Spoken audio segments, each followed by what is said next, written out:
Now there is a third way of using conditional formatting. We've had the first way, which looks at an individual cell's value and compares it against a set of rules. We've had the data bars and colour scales for comparing a cell's value in a relative format to the rest of a range that is selected. And we now have top and bottom rules. Now these two work on a range of cells and effectively treat a cell as part of the range.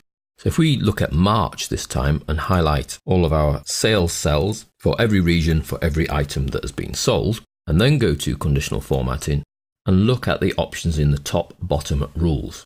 Now in here, we can choose top 10 items, top 10% of items, bottom 10 items, bottom 10% of items, those that are above average and those that are below average. So this will change the formatting for any cells that are above average within that range. So if I select above average, we can see even on the preview that 3 of them are above average.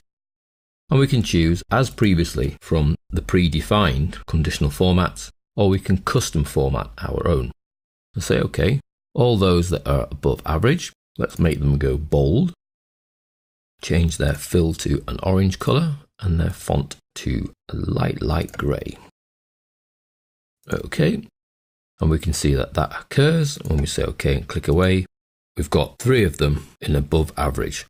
Now the conditional formatting, like the other conditional formatting, will change if the values change and therefore there are less or more cells above average. So if I drop this one right down to 450, that brings that average down because that was one massive cell, and then more of them are actually above average.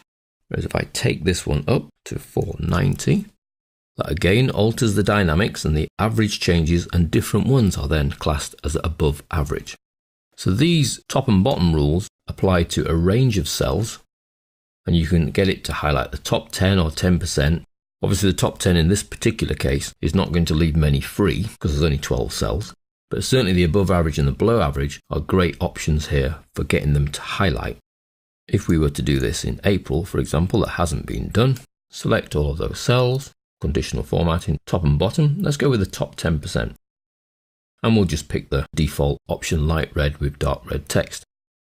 Now you can adjust that 10%, so it doesn't have to be 10%, and we just make that go up or down to suit our needs. So the top 10% can go light red.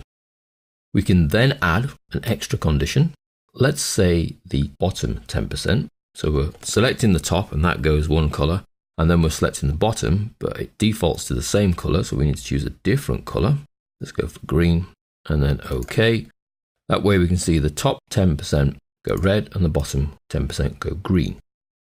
Again, bringing down that average would change things around, and this 576 becomes then the top 10%, whereas our little 7 stays at the bottom as the bottom 10%.